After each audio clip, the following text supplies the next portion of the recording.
Okay, this particular page in my website is my attempt to meet the needs of my men.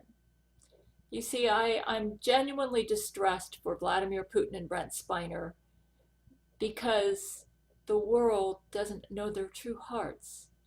Can you imagine what it would be like to fall in love with somebody and be forced into a relationship with somebody with narcissistic personality disorder just because the narcissist won't let go of you because they're a narcissist? I actually created a web page that explains the narcissistic personality disorder. There's a difference between being a narcissist and having narcissistic personality disorder. It's possible that Donald Trump may have some symptoms of narcissism in his life, but I do not believe he has narcissistic personality disorder. He um he is able to see reality, whereas somebody with narcissistic personality disorder, they live in an illusion of themselves as perfect, and they need the people around them to feed that illusion.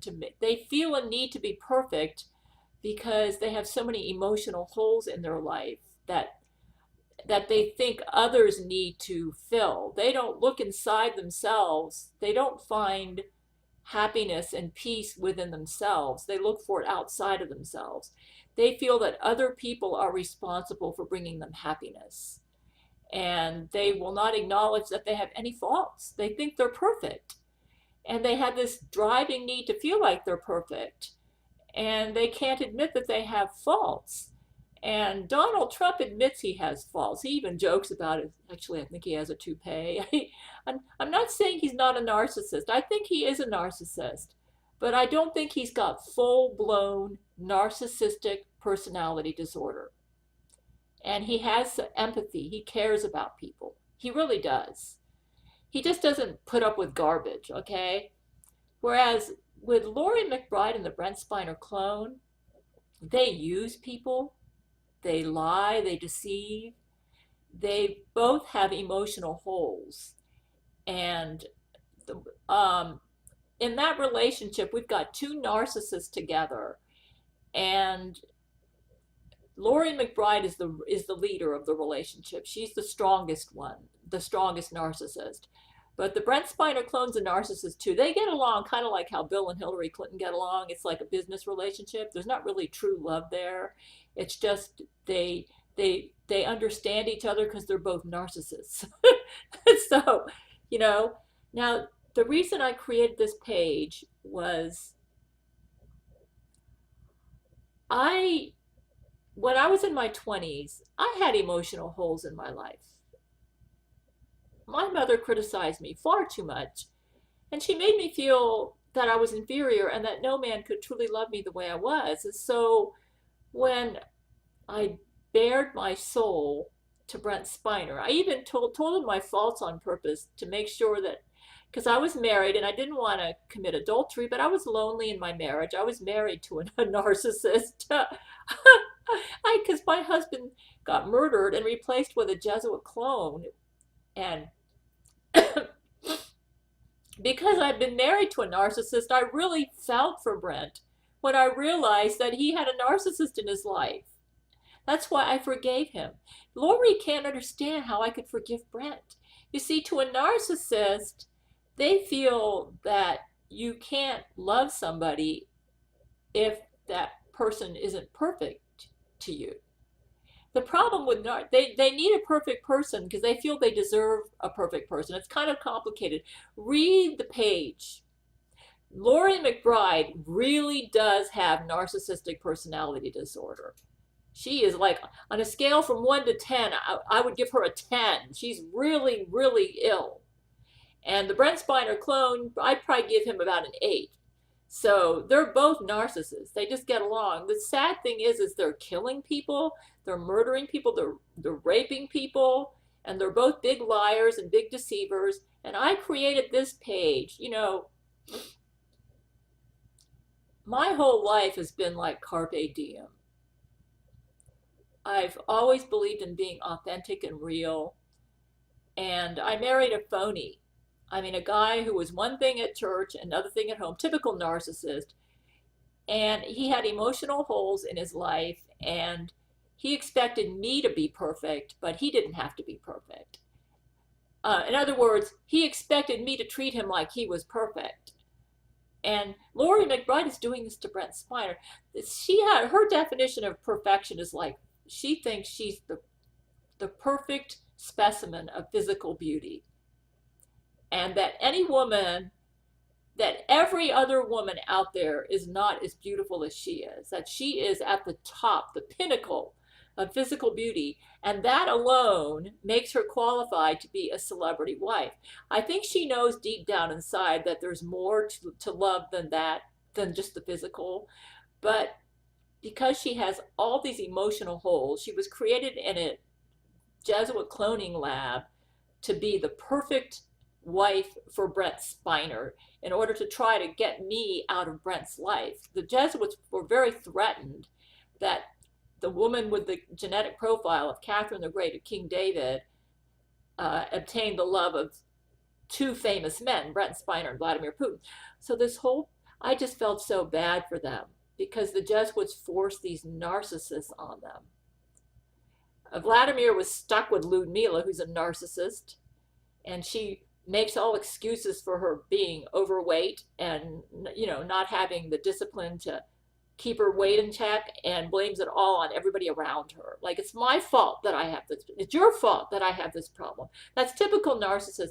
Laurie McBride, on the other hand, she acts out her narcissism by being very rapey, and the way she makes love is very violent and mechanical and animal-like. And she thinks that that the real Brent Spiner likes this. I think she really believes this. And she thinks that the reason Brent Spiner won't enjoy this kind of sex with her is because I've poisoned his mind with my silly Christian notions, and I'm making him feel guilty about this type of sex, and that if he could lose his guilt, he would realize that she is the perfect woman for him. She's been spending the past 23 years trying to convince Brent Spiner that she's the perfect woman for him. And he hasn't been convinced yet. Yet she is convinced that one day he will see the light. Typical narcissist. And yet she rapes him. One time she actually bit his penis and cut it in half, and then was boasting in the courtroom about how Brent liked it.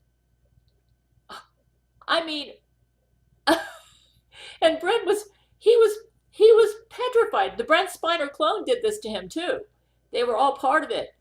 And she just can't understand. She thinks that if she offers the most thrilling animal-like sex with Brent, that's how to win a celebrity man's heart. You would think after 23 years she would realize that he doesn't want her. You might say, but no, don't believe the lies. Did you know every photo of him with her where they look happy together is all Photoshop? She's got this, she has these deep emotional holes, and she's trying to force Brent into being her husband. He's never, ever wanted her from day one. She's maintained the relationship by threatening death on me if he won't play her game. And I just felt so bad for Brent. My attitude towards Brent is this: even if I can never marry him, I know he loves me. I know the main reason he maintained her as a girlfriend in the 1990s was to keep me alive, because she threatened to kill me if he wouldn't do so. If he didn't love me, he would have just dumped her and let her go kill me.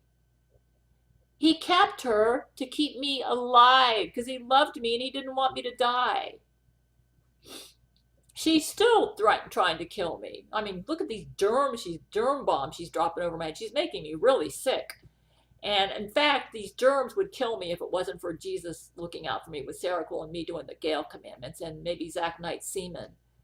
I mean, it's been nuts. So This page, when I created it at GABRIELLECHANA.BLOG, it opened up with Robin Williams in Dead Poets Society, where at the very end of the movie, Robin Williams played a teacher in a high school where he taught the boys to think for themselves, be autonomous, and don't be conformists.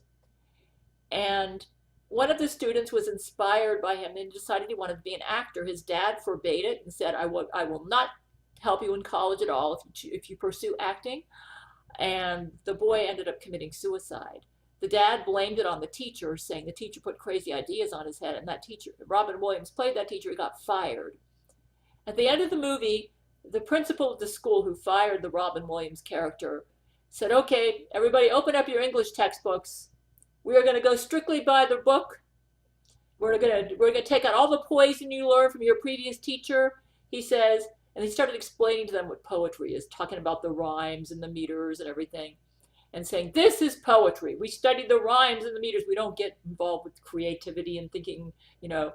And he was trying to remove the poison of Robin Williams' teaching from the students' minds. And I have that video at my website because it epitomizes this whole page, which is about carpe diem. We will think for ourselves.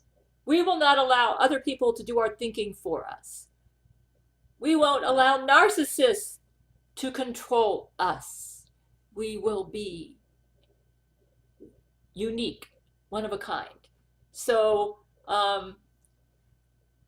anyways, at the end of the movie, all the students started standing up on their desks.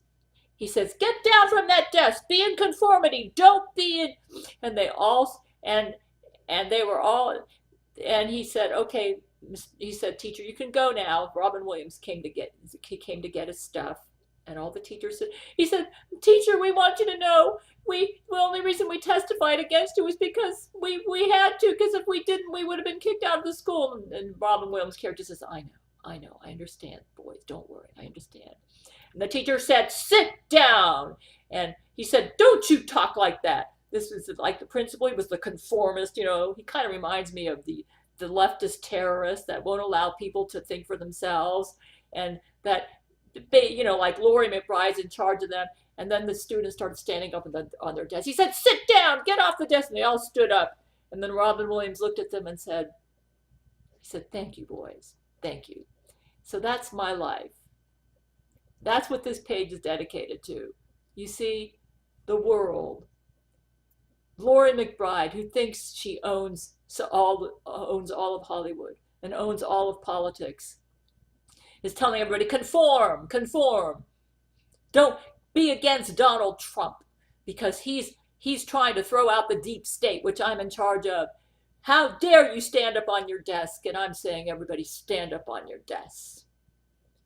We will not be run by the deep state. We will not allow narcissists to run our love lives and tell us who to marry and who we can fall in love with. And so I created this page to honor the courage of the real Brent Spiner, not the narcissist Brent Spiner clone.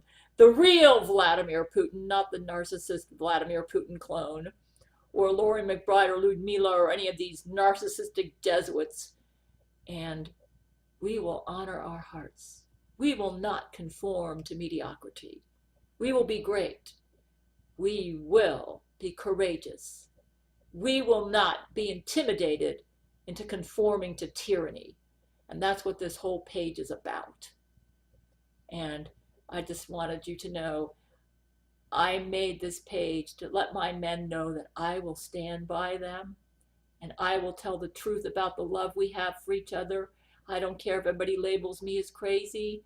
I will not be intimidated. I will stand by my men and I will tell the truth. And that's why I have this website and why I make videos.